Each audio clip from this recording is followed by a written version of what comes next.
Well, I've lost count, but I think we are above 250 episodes. Today's October 10th, your daily devotional, your thought for the day.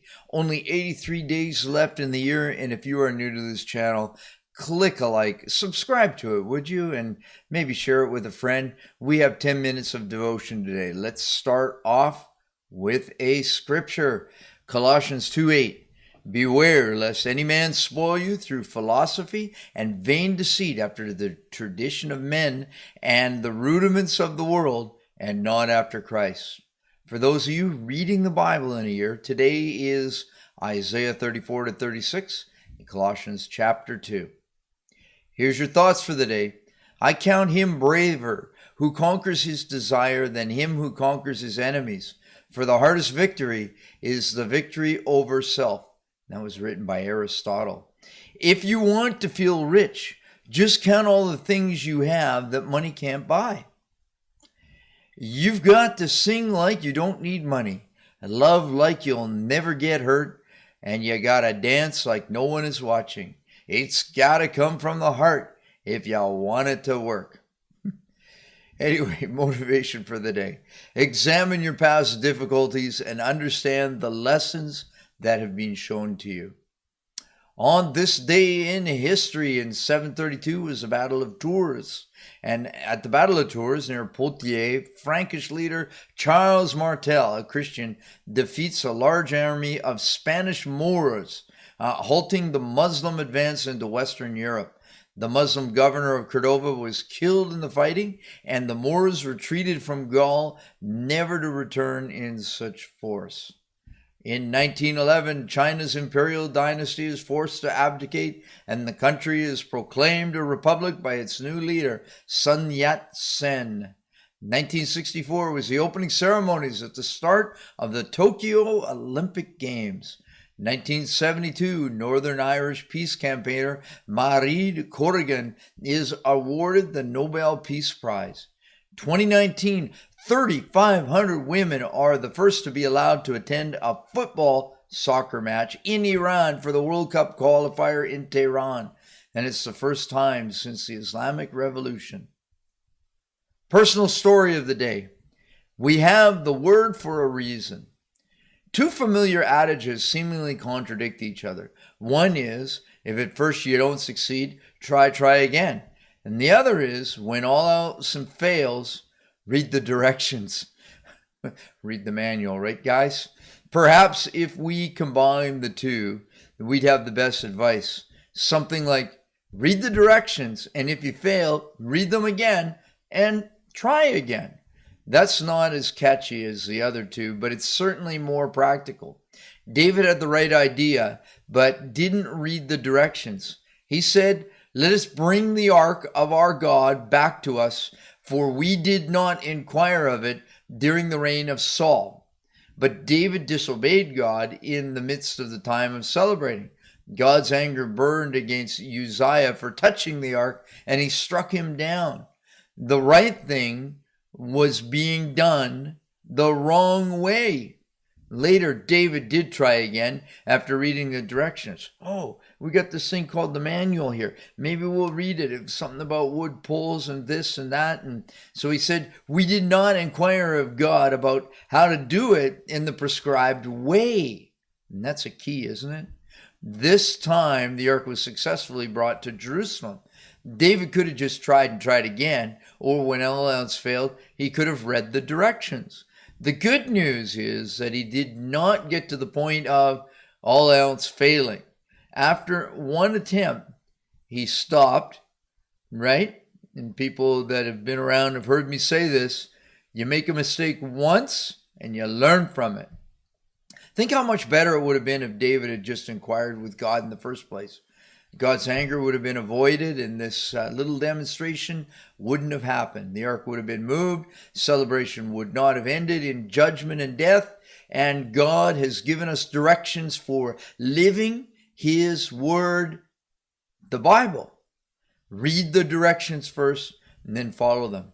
Come here each day. We've got little snippets that do point you in the right direction. Devotional thoughts for the day. Malachi 2:7. For the priest's lips keep knowledge, and they should seek the law at his mouth, for he is a messenger of the Lord of hosts.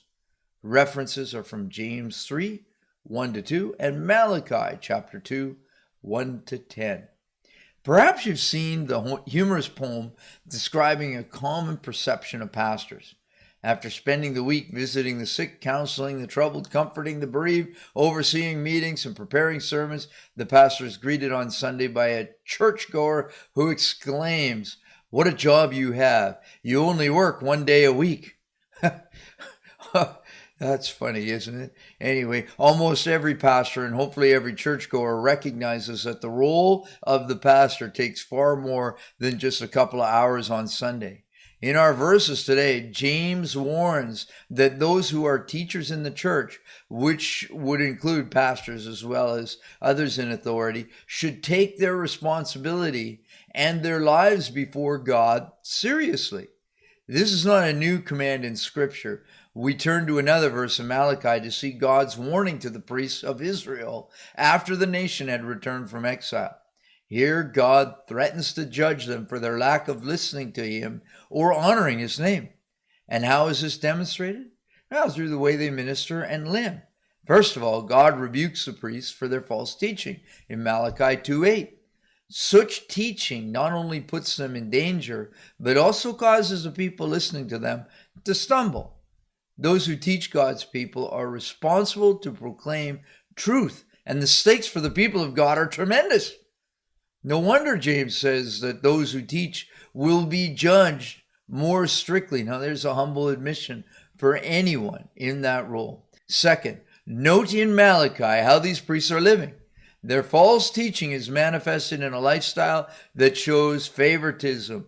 God clearly says that this is not the way of dealing with people, and yet the priests have persisted in acting in a way that shows partiality. God is concerned with our correct doctrine, but he equally is concerned with our correct conduct. Ever met an honest politician? Probably not, but let's read on and see what we can find out. In Daniel 6:35, then this Daniel was preferred above the presidents and the princes because an excellent spirit was in him, and the king thought to set him over the whole realm.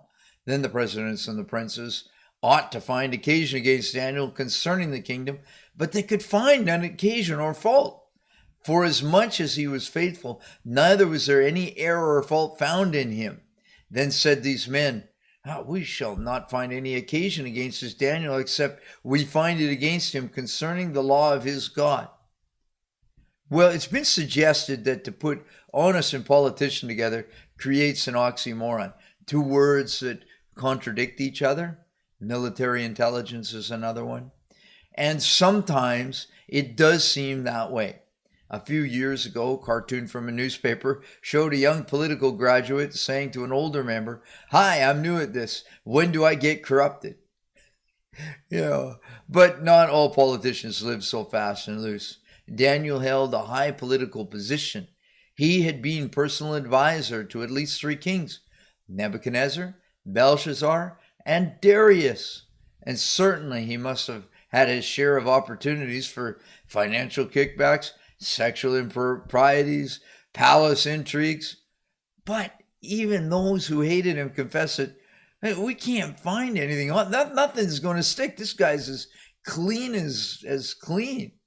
So he not only professed to walk according to the moral standards of his God, but he practiced them faithfully as well.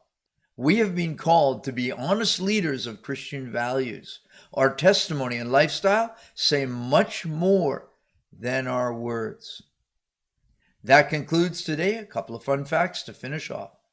Historically, pearl divers dove up to 80 feet with equipment no more sophisticated than nose clips. The divers could stay underwater for about a minute. They scooped up the shells with their hands, put them in their tubs that would float to the surface. The largest pearl ever found is reported to be 4 inches round and 2 inches long. Now, man can force an oyster to produce a pearl by inserting an irritant into the shell. It takes the oyster 2 to 3 years to produce a good-sized pearl. Cultured pearls are usually not perfect. But the Japanese have discovered that if you surgically insert an irritant directly into the body of the oyster, this will produce a perfect pearl, so that you guys can go out there and get a nice new necklace for your wives and loved ones. Here's your closing thought. Lord, open my eyes to see with the Spirit, rather than through the eyes of doubt and fear. That's all I've got today. Thanks for coming. God bless. We'll see you tomorrow.